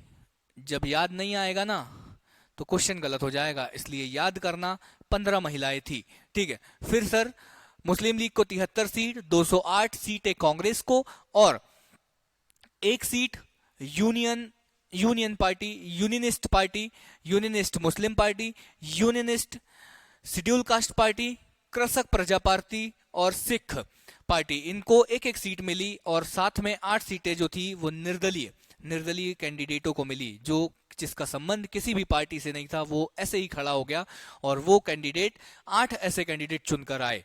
तो ये टोटल मिलाकर जो एक अच्छी सी तस्वीर बनती है वो ये बनती है। इसका ना आप स्क्रीनशॉट ले लो, क्योंकि प्रीलिम्स में डेटा आपसे पूछा जा सकता है, मेंस में भी किसी न किसी रूप में हो सकता है आपसे पूछा जाए, ठीक है। तो कौन कौन सी पार्टी है, ये सारी चीजें, वही जो चीजें जो मैंने आप लोगों को बताई, ये इतनी प्यारी तस्वीर, कांग्रेस 208, मुस्लिम लीग 73, यूनियनिस्ट पार्टी 1, यूनियनिस्ट मुस्लिम, यूनियनिस्ट शेड्यूल कास्ट, कृषक प्रजा पार्टी, सिख, साम्यवादी पार्टी, अछूत जाति और निर्दलीय 8 कैंडिडेट, ये सभी कैंडिडेट मिलकर संविधान सभा में चुन कर गए। ठीक है, ये चीजें हो गई। फिर कुछ इंपॉर्टेंट फैक्ट जो है, अब देखो, देख रहे हैं बाबा साहेब भीमराव अंबेडकर को कैसे मंच पर भाषण दे रहे हैं। ठीक है, तो ये चीजें हो गई। जिसमें अब देखो, इसमें क्या है, एक व्यक्ति था फ्रैंक एंथनी, इंपॉर्टेंट नहीं है, अगर आप नहीं पढ़ना चाहते हो तो छोड़ देना, लेकिन जिस पर मैंने स्टार लगाया है उसको तो आप कभी नहीं छोड़ोगे। तो फ्रैंक एंथनी जो थे, उन्होंने एंग्लो इंडियन समुदाय का प्रतिनिधित्व किया। और पीएच मोदी जो थे, इन्होंने पारसी समुदाय का प्रतिनिधित्व किया संविधान सभा में। मतलब एंग्लो इंडियन क्या होता है सर? ऐसे ऐसे ब्रिटिशर्स, ऐसे अंग्रेज जो भारत में आकर भारत की नागरिकता ले चुके थे और अब वो भारत में ही रहना चाहते थे, ऐसे सभी जो अंग्रेज है उनको एंग्लो इंडियन कहते हैं। और एंग्लो इंडियन कहते हैं तो उन एंग्लो इंडियन जो समुदाय है उनका भी कोई प्रतिनिधित्व होना चाहिए। तो उनका जो प्रतिनिधित्व किया वो किसने किया? फ्रैंक एंथनी ने। पीएच मोदी ने पारसी समुदाय का प्रतिनिधित्व किया।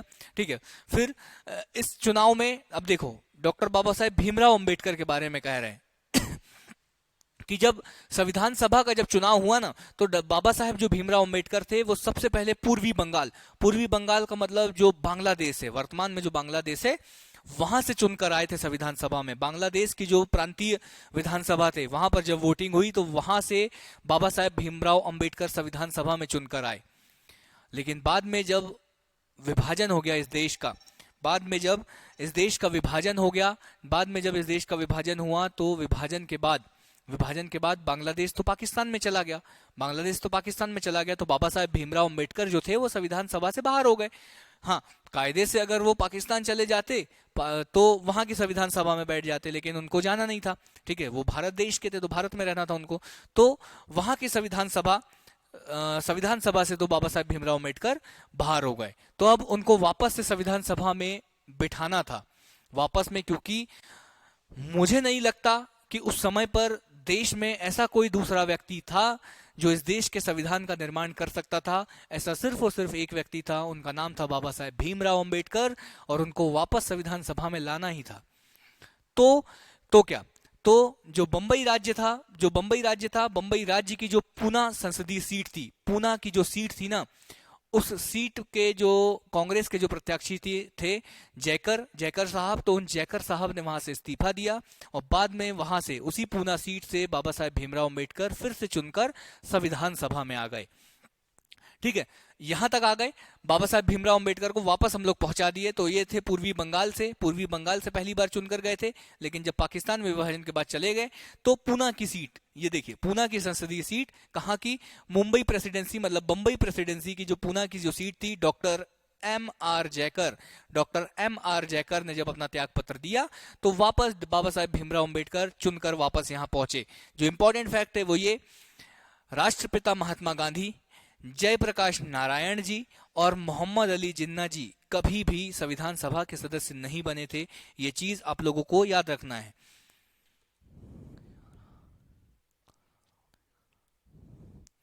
ठीक है, कोई दिक्कत नहीं है, स्क्रीनशॉट नहीं हो पा रहा है, कोई समस्या नहीं है। हो सकता है वो ऐप का कुछ ऐसा फंक्शन है कि लोग स्क्रीनशॉट ना ले।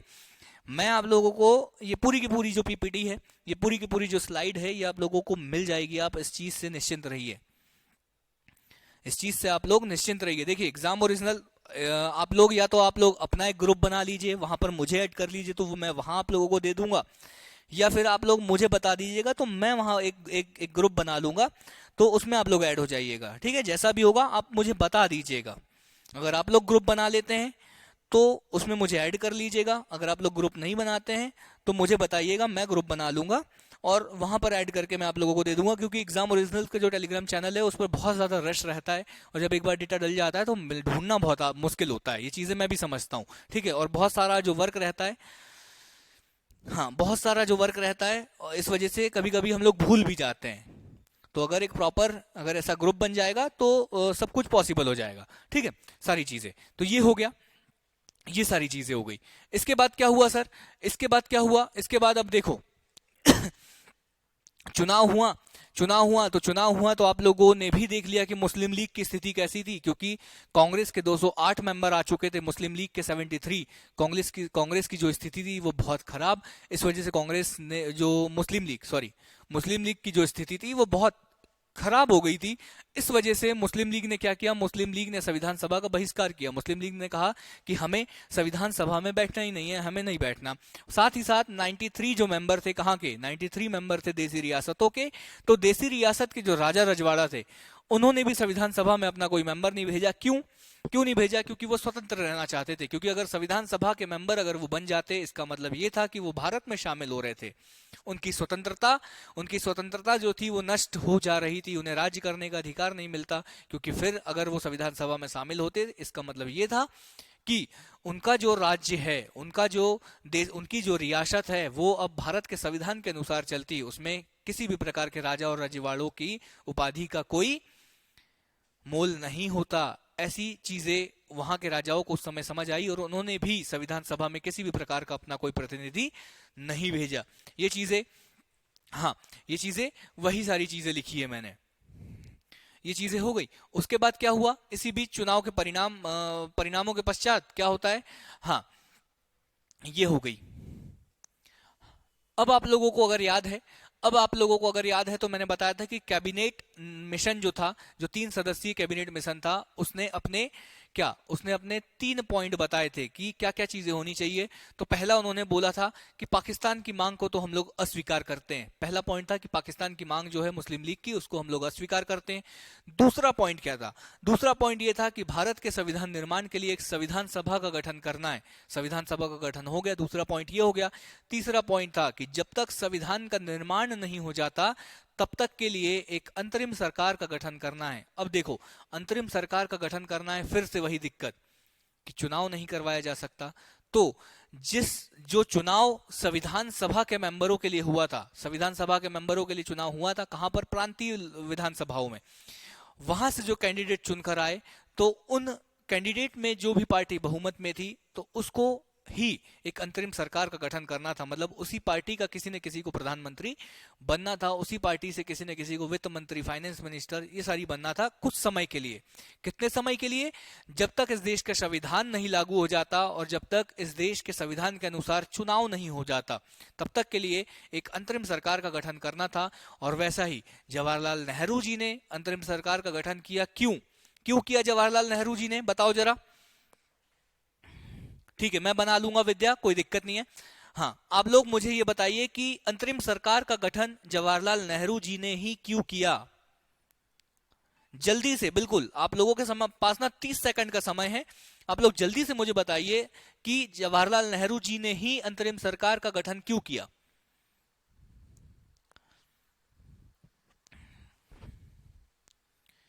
जल्दी।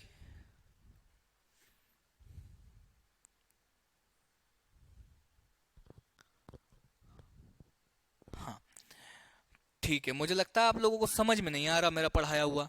ठीक है, तो जवाहरलाल नेहरू जी ने, हाँ, जवाहरलाल नेहरू जी ने अंतरिम सरकार का गठन इसलिए किया क्योंकि आप लोगों ने भी देखा, जब चुनाव के परिणाम आए, संविधान सभा के चुनाव के जब परिणाम आए, तो कांग्रेस जो पार्टी थी उसकी सीटें 208 आई।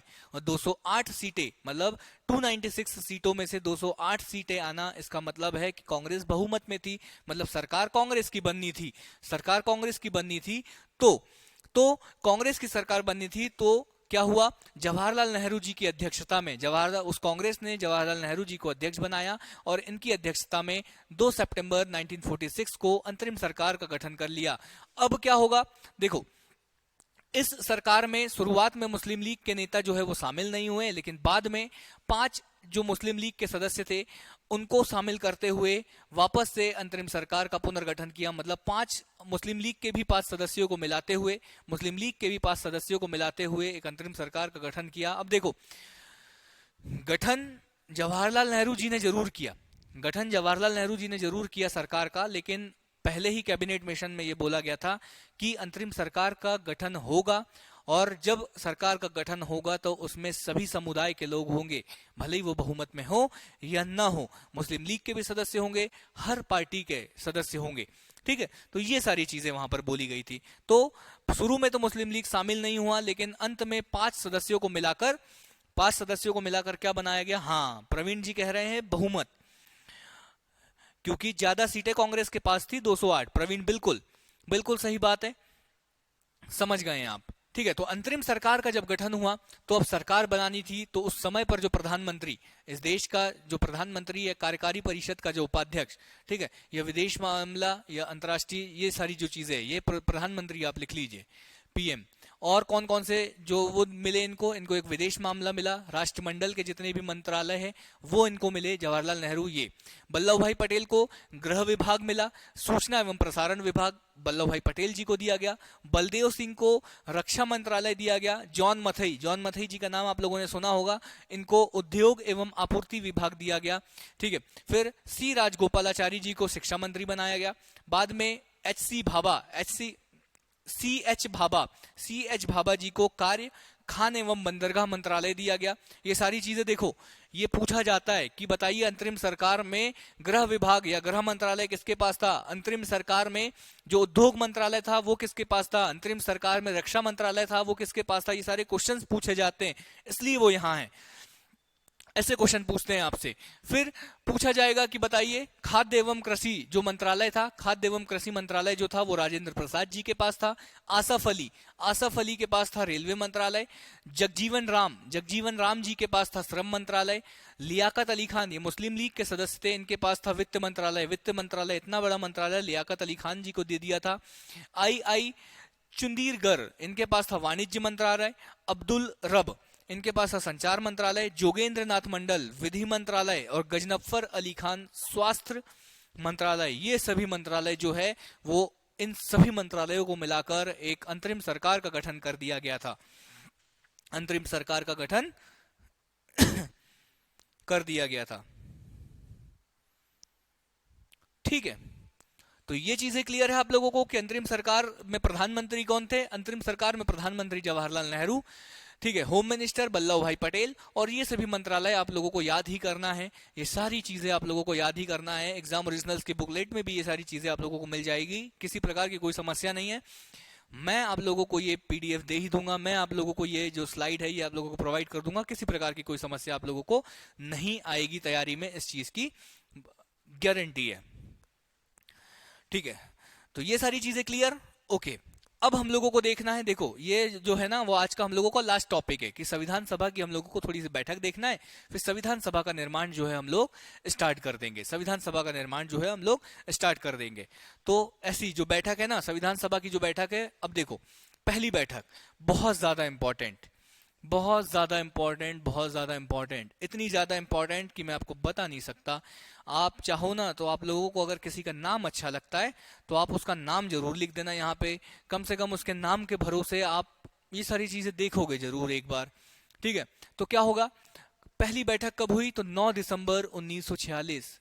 क्या सर आप इसके ऊपर स्टार लगाने वाले हो, तो जी हाँ मैं इसके ऊपर स्टार लगाने वाला हूँ।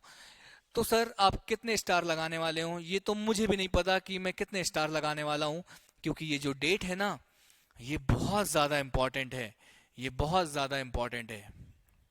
समझ रहे हैं, जो संविधान सभा की जो पहली बैठक हुई वो डेट आपको रटी हुई होनी चाहिए, 9 दिसंबर 1946। क्या रट लोगे? हाँ, क्या याद हो जाएगा? क्या इसमें कोई मंत्र पढ़ना है? बिल्कुल नहीं पढ़ना, क्योंकि बहुत आसान है। 9 दिसंबर 1946 को संविधान सभा की पहली बैठक होती है। कहां पर पहली बैठक होती है, तो दिल्ली में स्थित काउंसिल चैम्बर के पुस्तकालय भवन में। काउंसिल चैम्बर के पुस्तकालय भवन में, जो वर्तमान में संसद भवन का केंद्रीय कक्ष कहलाता है। वर्तमान में जो संसद भवन है ना उसका जो केंद्रीय कक्ष है वो, उसको उस समय पर काउंसिल चैम्बर का पुस्तकालय बोला जाता था, पुस्तकालय भवन उसको उस समय पर बोला जाता था। ये मत याद रखना, काउंसिल चैम्बर के पुस्तकालय भवन याद मत रखना, केंद्रीय कक्ष मत याद रखना, दिल्ली मत याद रखना। प्रथम बैठक जो याद रखना है उसके ऊपर स्टार लग गया है। क्या क्या स्टार लग गया है कि पहली बैठक 9 दिसंबर 1946 को हुई। इस बैठक में कितने सदस्यों ने भाग लिया? इस बैठक में 207 सदस्यों ने भाग लिया। 207 क्यों सर, क्यों 207? आपने तो बताया था कि 389 सदस्य होंगे संविधान सभा में, तो मैंने आप लोगों को बताया 389 सदस्यों में से 93 मेंबर मुस्लिम लीग के, 93 मेंबर जो थे वो देसी रियासतों के राजाओं ने अपने जो कैंडिडेट थे, अपने जो प्रतिनिधि थे वो संविधान सभा में भेजे ही नहीं, क्योंकि वो खुद स्वतंत्र रहना चाहते थे। वो नहीं चाहते थे कि वो किसी देश के संविधान में शामिल हो और उस देश के अंतर्गत वो शामिल हो जाए।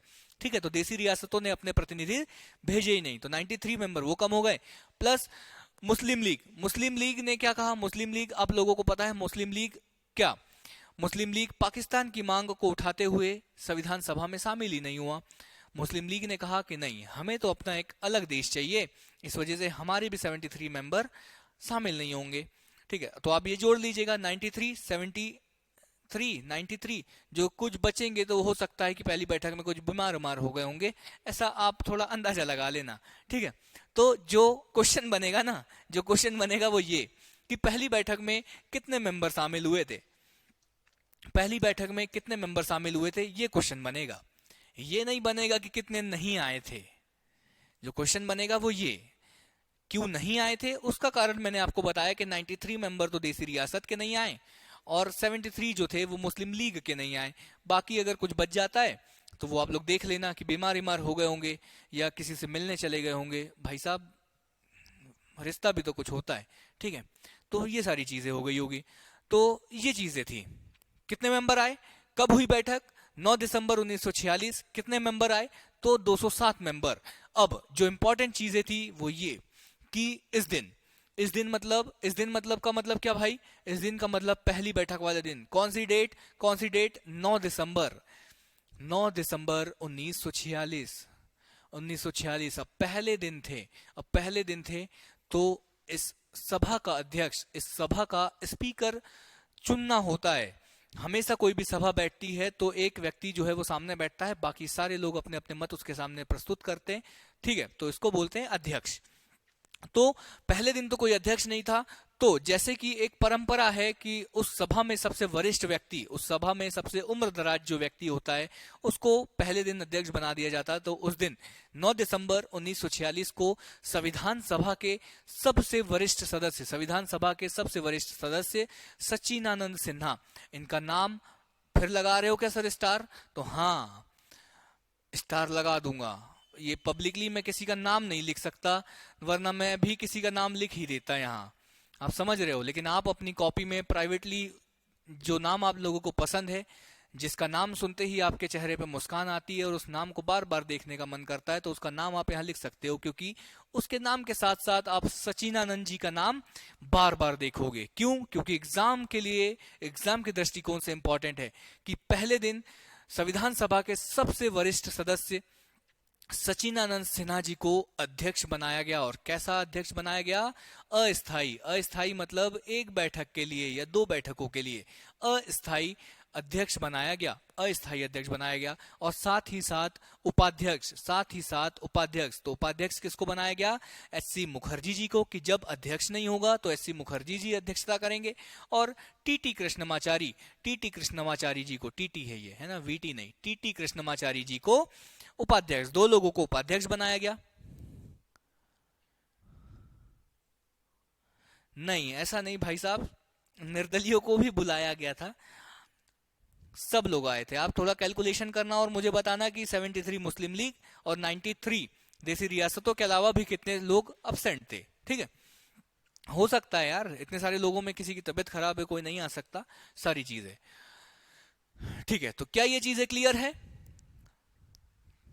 हाँ, तो सच्चिदानंद जी का नाम आपको याद रखना है कि पहले अस्थायी अध्यक्ष जो थे वो सच्चिदानंद सिन्हा जी, जो उस दिन पहले ही दिन जो उपाध्यक्ष बनाए गए उनका नाम है एचसी मुखर्जी, और जो दूसरे नाम था उनका नाम है टीटी कृष्णमाचारी।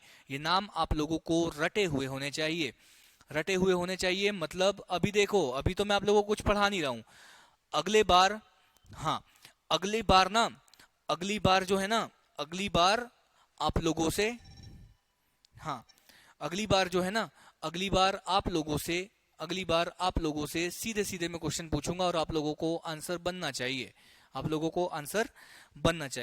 2 सेकंड है ना, हाँ आप लोगों को आंसर बनना चाहिए। ठीक है, तो ये चीजें हो गई। और 10 मिनट आप लोगों को मुझे झेलना होगा, क्योंकि ये टॉपिक हम लोग कंप्लीट कर लेते हैं, उसके बाद आप लोगों से भी विदा, और फिर हम लोग कल मिलेंगे सारी चीजें। फिर क्या हुआ सर? फिर हुई 11 दिसंबर 1946 की बैठक। ये डेट भी आप लोगों को याद रखना है। बिल्कुल सर। क्यों डेट इंपॉर्टेंट है? क्यों डेट इंपॉर्टेंट है? क्योंकि इस दिन पर स्थायी अध्यक्ष चुन लिया गया। इस दिन स्थायी अध्यक्ष किसको चुन लिया गया? तो डॉक्टर राजेंद्र प्रसाद जी को सर्वसम्मति से क्या सर्वसम्मति से मतलब सब लोगों ने वोटिंग डाल के डॉक्टर राजेंद्र प्रसाद जी को स्थायी अध्यक्ष बना दिया गया। आपसे पूछा जाएगा संविधान सभा का स्थायी अध्यक्ष कौन? आपसे पूछा जाएगा संविधान सभा का अस्थायी अध्यक्ष कौन? आपसे पूछा जाएगा संविधान सभा के उपाध्यक्ष कौन? ये सारी चीजें आप लोगों से सीधे सीधे। बाद में आपसे पूछा जाएगा संविधान सभा के संवैधानिक सलाहकार कौन? तो BN राव या बेनेगल नरसिंह राव, ये जो थे वो संविधान सभा के संवैधानिक सलाहकार थे। ये सारे नाम जो है आप आप लोगों को याद रखना है। ये है बेनेगल नरसिंह राव जी की फोटो और ये है हमारे प्यारे राजेंद्र प्रसाद जी। ठीक है, तो ये है, ये सारी चीजें हैं, ये चार सारी चीजें हैं। और इसके बाद जो प्रथम वक्ता मतलब पहली बार संविधान सभा में अगर किसी ने पहला वक्ता का मतलब है पहली बार जिसने भाषण दिया, उनका नाम था डॉक्टर सर्वपल्ली राधाकृष्णन। डॉक्टर सर्वपल्ली राधाकृष्णन ये थे पहले वक्ता। ठीक है, इसके बाद अगर हम लोग बात करें कि धीरे धीरे जो है वो रियासतों ने आना चालू कर दिया और 28 अप्रैल 1947 देखो दिसंबर में बैठक हो गई, लगभग 4 महीने के समय के बाद 28 अप्रैल 1947 को 6 रियासत कौन कौन सी? 6 रियासत में थी बड़ौदा, बीकानेर, जयपुर, पटियाला, रीवा और उदयपुर। ठीक है, इन रियासतों ने संविधान सभा में अपने सदस्य भेज दिए। क्यों भेज दिए? क्योंकि क्योंकि वल्लभ भाई पटेल का डंडा चालू हो गया था। आप समझ रहे हैं, वल्लभ भाई पटेल ने अपना भारत भ्रमण का काम चालू कर दिया था और उसके तहत 4 महीने के अंतर्गत उसके तहत सीधे सीधे इन लोगों ने संविधान सभा में जो है वो अपने मेंबर भेजना स्टार्ट कर दिए। क्या ये चीजें क्लियर है आप लोगों को? ठीक है, तो ये 6 हुई। उसके बाद 3 जून 1947, ये डेट देखो, एक डेट ये याद कर लो। दूसरी डेट जो है वो 3 जून 1947 को क्या हुआ? माउंटबेटन। हाँ, फिर इंग्लैंड के जो है वो प्रधानमंत्री बने। ठीक है, जो माउंटबेटन जो थे, ठीक है, तो माउंटबेटन जो थे उन्होंने क्या किया? उन्होंने भारत विभाजन की योजना बनाई। अब देखो मुस्लिम लीग की जो इतनी योजना थी ना, मुस्लिम लीग की जो मांगे थी ना, इतनी उग्र हो चुकी थी, इतनी क्रांतिकारी हो चुकी थी, देश में दंगे होने लगे थे। तो माउंटबेटन ने एक योजना बनाई कि अब जो है भारत के विभाजन का समय आ चुका है, अब भारत का विभाजन करना आवश्यक है। तो माउंटबेटन ने भारत विभाजन की एक योजना बनाई और जैसे ही भारत विभाजन की योजना सामने आई, ठीक है, भारत विभाजन की जैसे योजना सामने आई तो वह क्षेत्र, मुस्लिम लीग के वो कैंडिडेट जो भारत के क्षेत्र में थे, वो लोग कहाँ शामिल हो गए? वो लोग संविधान सभा में शामिल हो गए। मान के चलो कि कोई ऐसे मुस्लिम लीग के ऐसे कैंडिडेट हैं जो भारत के क्षेत्र से आ रहे थे, तो वो मुस्लिम लीग के जो कैंडिडेट थे वो संविधान सभा में शामिल हो गए कि हमें भारत से कहीं नहीं जाना, हमें यहीं रहना है। ठीक है, तो वो लोग संविधान सभा में शामिल हो गए। साथ ही साथ देसी रियासतों ने सोचा कि पाकिस्तान और इसमें बढ़ जाएंगे, तो भारत के क्षेत्र में जितनी भी देसी रियासतें थी, वो देसी रियासतों के जो जितने भी मेंबर थे वो संविधान सभा में क्या हो गए? वो भी संविधान सभा में शामिल हो गए, लगभग सभी। इसके बाद 18 जुलाई 1947 को माउंटबेटन ने जो भारत विभाजन की जो योजना थी, इसको कानूनी रूप देने के उद्देश्य से 18 जुलाई 1947 को भारतीय स्वतंत्रता अधिनियम पारित कर दिया गया। कहां से? अधिनियम का मतलब है कानून पारित कर दिया गया ब्रिटिश पार्लियामेंट से। ब्रिटिश पार्लियामेंट मतलब हाउस ऑफ कॉमन से एक अधिनियम पारित कर दिया गया, जिसका नाम कब? 18 जुलाई 1947। आपको ये याद रखना है, 18 जुलाई 1947 को British parliament house of Commons से भारत स्वतंत्रता अधिनियम, मतलब भारत देश अब आजाद हो जाएगा, किस तरीके से उसको आजाद किया जाएगा, तो भारत स्वतंत्रता अधिनियम ये पारित कर दिया गया। और इसके तहत, इसी अधिनियम के तहत 2 राष्ट्रों का जन्म होता है, एक भारत तो था ही पहले, और एक नए राष्ट्र का जन्म होता है पाकिस्तान। ठीक है, तो ये चीज हो गई 18 जुलाई 1947। 18 जुलाई 2 सेकंड है ना, 2 सेकंड।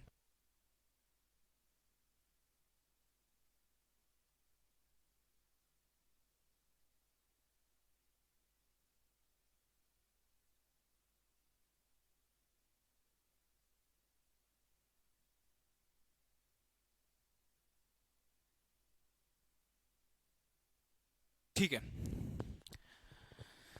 हाँ, ये चीजें हो गई। हाँ, ये चीजें हो गई, दो राष्ट्रों का वो हो गया, पाकिस्तान बन गया, वो हो गया सारी चीजें। फिर अगर हम लोग देखें तो क्या हुआ कि जब भारत शासन अधिनियम जब आया, तो भारत शासन अधिनियम के आने से ही संविधान सभा की जो संरचना है और संविधान सभा की जो प्रकृति है, इसमें बहुत कुछ बदलाव हुआ। क्या बदलाव हुआ, तो हम लोगों को वही चीजें देखनी है। अब क्या क्या बदलाव हुआ, तो अब संविधान सभा जो थी ना, जैसे ही भारत देश आजाद हुआ, तो अब ये संविधान सभा पूरी तरह से संप्रभु हो चुकी थी। संप्रभु हो चुकी थी, इसका मतलब है संप्रभु हो चुकी थी, इसका मतलब क्या है, संप्रभु हो चुकी थी, इसका मतलब है कि अब संविधान सभा पूरी तरह से आजाद हो चुकी है और ब्रिटिश सरकार के द्वारा जितने भी कानून बनाए गए हैं उनको निलंबित करने की शक्ति अब किसमें है, अब संविधान सभा में उनको वो शक्तियां जो है वो आ सकती है, आ चुकी है। और संप्रभु होने के साथ ही अब इस देश का जो संविधान है वो अपनी स्वेच्छा से उनको जैसा बनाना है वैसा बना सकते हैं। जैसे ही स्वतंत्रता जो अधिनियम है, भारत स्वतंत्रता अधिनियम जो है वो पारित हुआ, इसके बाद इस अधिनियम में संविधान सभा के ब्रिटिश संसद, ठीक है, बनाए गए सभी कानूनों को बदलने का अधिकार दे दिया। ये चीज मैं आप लोगों को बता ही दिया। और क्या चीजें हुई, हाँ, जो चीजें हुई जैसे ही देश आजाद हो गया, तो अब जो संविधान सभा थी ना, उसके पास दो काम आ गए। क्या, कौन कौन से दो काम आ गए, एक काम तो ये था कि उसको, उस संविधान सभा को उस देश के लिए, भारत देश के लिए संविधान का निर्माण करना था। अब भारत देश आजाद हो गया है, तो भारत देश में लागू होने वाले जो कानून है वो ब्रिटिश सरकार के कानून तो लागू नहीं होंगे। तो दूसरा काम था इस देश के लिए कानूनों का निर्माण करना, संविधान का निर्माण तो करना ही करना है, और इस देश के लिए जैसे ये देश चलेगा उसके लिए एक कानून का निर्माण करना, और उन कानूनों को निर्माण, अब देखो कानून का निर्माण करने की जिम्मेदारी किसकी होती है, विधायिका की। संविधान निर्माण करने की जिम्मेदारी किसकी, संविधान सभा की। संविधान सभा का मतलब संविधान निर्माण करने वाली संस्था। और विधायिका का काम क्या होता है, इस देश के लिए कानून बनाना। क्योंकि ये चीज मैं पहली क्लास में ही आप लोगों को बता दिया था कि विधायिका का काम क्या होता है। तो विधायिका का काम होता है इस देश के लिए कानून बनाना। तो अब संविधान सभा के सामने दो काम थे, एक तो संविधान का निर्माण भी करना था और दूसरा इस देश के लिए कानून भी बनाना था। ठीक है, तो जब भी जो संविधान सभा के सदस्य है वो संविधान के निर्माण के लिए बैठते थे, तो उस दिन उस सभा की जो अध्यक्षता है वो डॉक्टर राजेंद्र प्रसाद जी के द्वारा की जाती थी। लेकिन जब कानून बनाने के लिए वही लोग बैठते थे, तो उस सभा की जो अध्यक्षता थे वो जीवी मालवनकर जी के द्वारा की जाती थी। ठीक है, जीवी मालवनकर, इसीलिए ठीक है, जीवी मालवनकर जी के द्वारा की जाती थी ये सारी चीजें। विधायिका का मतलब आप लोगों को भली भांति पता होगा, विधायिका का मतलब ये है कानून बनाने वाली संस्था। ठीक है, तो राजेंद्र प्रसाद, ये सारी चीजें मैंने आप लोगों को बता ही चुका हूं।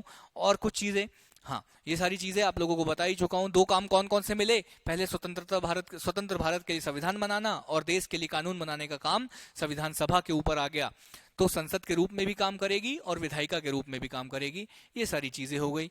ठीक है, विधायिका के रूप में जो पहली बैठक थी वो 17 नवंबर 1947 को इन्होंने करी, जिसकी अध्यक्षता किसने करी, जीवी मालवनकर जी ने करी। इस प्रकार कब तक, 24 जनवरी 1950 तक, 24 जनवरी 1950 तक जो संविधान सभा जो सभा थी ना वो दोनों रूप में कार्य करती रही। किंतु 26 जनवरी 1950 को जब देश का संविधान लागू हो गया, तो संविधान लागू हो गया मतलब संविधान का निर्माण हो गया, तो अब इसका संविधान सभा के रूप में बैठक की जो जिम्मेदारी थी वो खत्म हो गई, क्योंकि संविधान का निर्माण हो गया। संविधान सभा की जिम्मेदारी क्या थी, संविधान का निर्माण करना। और 26 जनवरी को जैसे ही संविधान निर्माण हो गया, तो इसके बाद संविधान सभा की बैठक की जिम्मेदारी खत्म हो गई। अब उसका काम क्या बचा, अब उसका काम सिर्फ और सिर्फ विधायिका का काम बचा, कानून बनाना है। और कब तक कानून बनाना है, जब तक कि नए चुनाव ना हो जाए। नए चुनाव कब हुए, नए चुनाव हुए 1952 में, संविधान निर्माण के 2 साल बाद। और तब तक जो ये सरकार थी, तब तक ये जो सभा थी वो विधायिका के रूप में कार्य करती रही। चीजें और क्या चीजें थी, हाँ, और क्या बदलाव हुए तो पाकिस्तान, संविधान सभा के कुछ सदस्य जो थे वो पाकिस्तान में चले गए, तो संविधान सभा की संख्या में भी कम आई होगी सर। तो हाँ, तो अब जो 389 की जो संविधान सभा थी, वो जो पाकिस्तान के विभाजन के बाद 299 की संविधान सभा बच गई। कैसे सर, कैसे, तो 296 जो ब्रिटिश प्रांत थे, अब कुछ जो है वो पाकिस्तान में चले गए, और जो भारत में जो बचे वो 229, भारत में कितने बचे, 229 ब्रिटिश प्रांत के सदस्य बचे, और देसी रियासत जो 93 थी उसमें से कुछ जो है वो पाकिस्तान में चले गई, और भारत में जो देसी रियासतें बची वो 70 देसी रियासतें बची।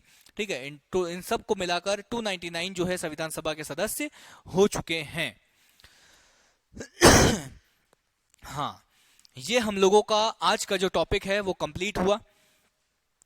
क्या आप लोगों को पूरी तरह से जितने भी चीजें मैंने आप लोगों को समझाई, कैसे क्वेश्चंस बनेंगे, ये सारी चीजें आप लोगों को क्लियर है? देखो, मेंस के क्वेश्चन भी मैं आप लोगों को दूंगा, नो डाउट। कैसे कैसे कैसे क्वेश्चन आएंगे ये सारी चीजें मैं आप लोगों को बताऊंगा, लेकिन मेरा एक टॉपिक जो है ना वो कंप्लीट हो जाए, उसके बाद मैं आप लोगों को 8, 10, 15, 20 क्वेश्चन जितने भी होंगे प्रीवियस ईयर के वो सारे आप लोगों को प्रोवाइड करूंगा, लेकिन एक टॉपिक कंप्लीट हो जाए। तो क्या यहां तक आप सभी को क्लियर है? थोड़ा जल्दी आप लोग मुझे बताइए कि क्या आप सभी को क्लियर है? बहुत ज्यादा लंबी मैंने क्लास ले ली है, ठीक है? तो हम लोग इस क्लास को एंड करें। आप लोगों को कोई डाउट है तो आप लोग मुझसे पूछिए, कोई डाउट है तो बताइए, नहीं तो फिर हम लोग इस क्लास को ऑल क्लियर, चाहत कह रही हैं ऑल क्लियर, और किसी को कोई डाउट? हाँ, प्रवीण, विद्या, नितेश, तरुणेंद्र, किसी को किसी भी प्रकार की कोई भी समस्या हो तो वो अभी के अभी मुझे बता सकता है। हाँ, 30 सेकंड और लूंगा मैं आप लोगों के कमेंट।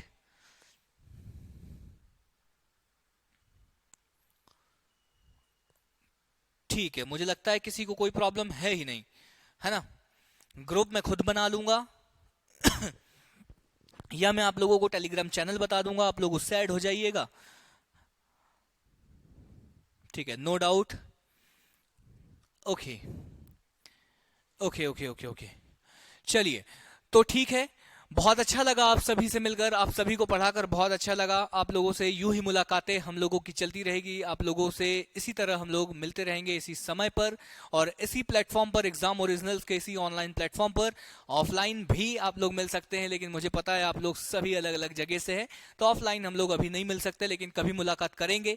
बिल्कुल, वर्चुअल मुलाकात तो हम लोगों की रोज होती ही है, और हम लोग कोशिश करेंगे कि कभी आप लोगों से, सभी लोगों से एक साथ मुलाकात करें। जब हम लोग आप लोगों को हो सके बहुत जल्दी, आप लोगों को अगर कभी पार्टी वार्टी दें तो हम लोग जहां बुलाएंगे तो आप लोगों को आना होगा, हम लोगों से मुलाकात भी हो जाएगी।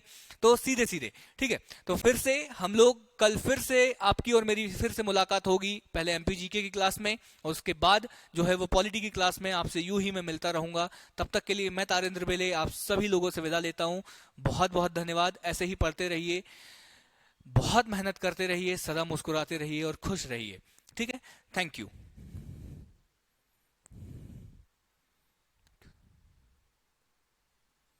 Thank you Tarunendra, Praveen, thank you. ठीक है, मैं एंड कर रहा हूं क्लास। थैंक यू नितेश, आप सभी का स्वागत है, वेलकम, बहुत बहुत धन्यवाद।